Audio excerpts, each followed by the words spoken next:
भारत ने अपनी एयरफोर्स के बूढ़े, नाकारा या खटारा लड़ाकू विमानों से छुटकारा पाने के लिए 126 नए मल्टी रोल फाइटर्स खरीदने का फैसला किया था। ये बात तो सभी जानते हैं। ट्रांसफर ऑफ टेक्नोलॉजी की बात भी हुई, लेकिन ये सब मामले धरे के धरे रह गए और बात 36 राफेल मल्टी रोल या फोर्स मल्टीप्लायर समझे जाने वाले फाइटर्स तक आन पहुंची। राफेल होता तो ये होता और वो होता, ये सब राग रागनियां हम सुन चुके। अब तो राफेल आ चुके हैं और वो भी एक नहीं, दो नहीं, पूरे 5। वो राफेल जिनका डरावा देकर पाकिस्तान का सांस खुश करने की कोशिश की जा रही थी, अब सब जानते हैं कि भारत सरकार उनसे चीन के खिलाफ काम लेगी। अंबाला एयरफोर्स पर मौजूद गोल्डन एरो स्क्वाड्रन के राफेल आजकल बड़ी तामझाम के साथ हिमाचल प्रदेश के पहाड़ों में अपने air to air Meteor missile और air to ground stand off weapons Scalp के साथ नाइट फ्लाइंग की प्रैक्टिस कर रहे हैं, ताकि हिमालय के उस पार अगर ड्रैगन का मूड खराब हो जाए तो भारत माता के बेटे कहीं तारीख फिजाओं में ही न मारे जाएं। भारत सरकार की कोशिश है कि फिलहाल अपने सबसे ताकतवर फाइटर को लाइन ऑफ एक्चुअल कंट्रोल से दूर ही रखा जाए, ताकि चीनी उसके फ्रीक्वेंसी सिग्नेचर्स का पता न चला सकें। सो जनाब, जो राफेल पाकिस्तान को सबक सिखाने के लिए इस्तेमाल होने थे, अब उनसे चीन से बचाव का काम लिया जा रहा है। और जो राफेल मजीद भी आएंगे, उन्हें भूटान की सरहद के करीब हासीमारा एयरबेस पर रखा जाएगा, ताकि वहां से भी चीन पर नजर रखने का काम लिया जा सके। चीन की जानिब से भी भारतीय सरहद पर इलेक्ट्रॉनिक इंटेलिजेंस रडार्स लगाए गए हैं, जिनसे बचना बहुत ही मुश्किल है। अब चीन तो बड़ा मुल्क है और उसकी एयरफोर्स भी बड़ी है। पाकिस्तान क्या करेगा? पाकिस्तान एयरफोर्स के पास F-16 ब्लॉक 52 भी है, मिराज भी है,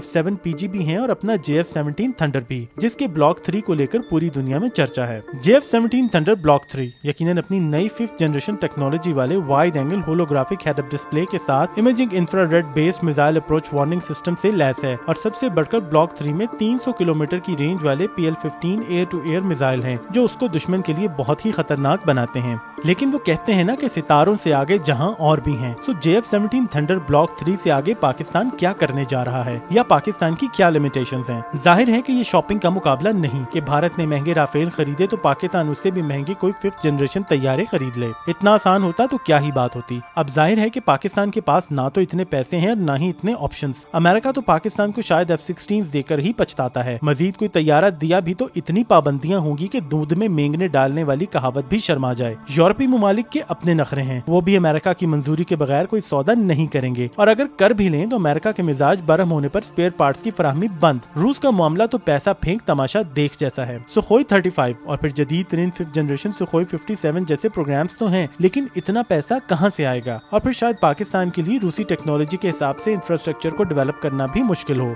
सो फिर ले देकर हिमालय से ऊंची, समुद्रों से गहरी और शहद से मीठी पाक चीन दोस्ती जिंदाबाद। पाकिस्तान और चीन आयरन ब्रदर्स तो हैं, और इसका नया सबूत अब वो इकदाम होगा जो पाकिस्तान अपने फिजाई दिफा को मजीद मजबूत बनाने के लिए करने जा रहा है। कुछ ही हफ्तों बाद अवामी जमहूरिया चीन के सदर शी जिनपिंग स्टेट विजिट पर पाकिस्तान में होंगे। ये दौरा आम दौरा नहीं होगा। वन बेल्ट वन रोड के ख्वाब को पाकिस्तान में CPEC के जरिए शी जिनपिंग ने अपने गुज़िश्ता दौरे में, जब नवाज शरीफ पाकिस्तान के वजीर आजम थे, हकीकत का रूप दिया था। अब CPEC जड़ें पकड़ चुका है। पाकिस्तान में इमरान खान वजीर आजम है और भारत बराह रास्त लद्दाख में चीन से टक्कर ले चुका है। चीन ऐसे में पाकिस्तान को हरगिज तन्हा नहीं छोड़ेगा। अब चीन के पास पाकिस्तान को देने के लिए क्या है? अमेरिका, रूस और चीन अपने अपने 5th जनरेशन फाइटर्स फिजाओं में ला चुके हैं। आने वाला दौर उन्हीं स्टेल्थ तैयारों का होगा। सो पाकिस्तान भी बतदरीज यही कुछ करेगा। लेकिन अभी पाकिस्तान के पड़ोस में भारत ने हजारों करोड़ का खर्चा करके 10 राफेल फाइटर्स खरीदे हैं, जो 4.5 जनरेशन है। सो फिर पाकिस्तान बिला वजह हथियारों की दौड़ में क्यों शामिल हो, जबकि उसके पास JF-17 थंडर ब्लॉक 3 की शक्ल में काबिल भरोसा वेपन सिस्टम मौजूद होगा। लेकिन 5th जनरेशन की मंजिल पर पहुंचने के लिए पाकिस्तान को कुछ जीने अभी चढ़ने हैं, जिनके हवाले से जराये का कहना है कि चीन की तरफ से पाकिस्तान को एक बार फिर J-10 तैयारों के जदीद तरीन वर्जन की पेशकश मौजूद है, जिसके बाद फिर single seat twin engine all weather 5th generation stealth J-20 और फिर शानजेंग FC-31। यानी अभी पाकिस्तान के पास J-10 का ऑप्शन है। चीन में विगरस ड्रैगन कहलाए जाने वाले J-10 single engine all weather light weight multi role fighters हैं। डेल्टा विंग और केनार्ड के साथ J-10 इसराइल के 4th जनरेशन लावी फाइटर से हैरत अंगेज मुमासलत रखता है। J-10 के J-10B, J-10C और FC-20 जैसे एक्सपोर्ट वर्जन मौजूद हैं, जो कि चीन के जदीद WS-10 इंजन के साथ 11 हार्ड पॉइंट्स पर 6000 किलो का पेलोड ले जा सकता है।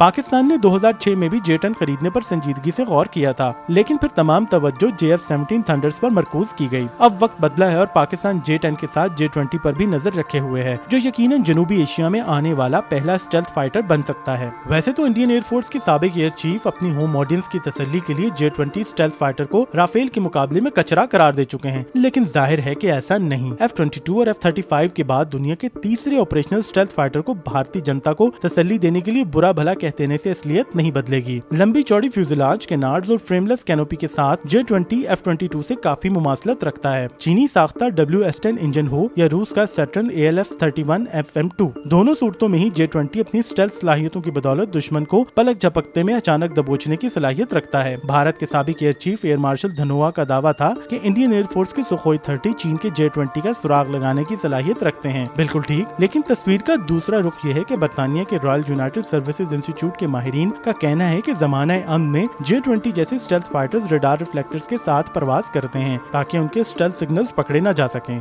दुश्मन से आमना सामना हो तो J-20 का एक ऐसा रुख सामने आएगा जो ना दिखाई देगा और ना पकड़ाई। मैक 2 स्पीड के साथ J-20 की range 6000 kilometre, combat range 2000 kilometre और सर्विस सीलिंग 66,000 फुट या 20,000 मीटर होगी। PL-10, PL-12, PL-15 और PL-21 और LS-6 जैसे BVR मिसाइलों और प्रिसिजन गाइडेड वेपन से लैस J-20 अगर पाकिस्तान खरीदता है तो यकीनन जनूबी एशिया में बहुत बड़ी फिजाइया रखने वाले भारत के लिए बड़े बड़े चैलेंजेस जन्म लेंगे।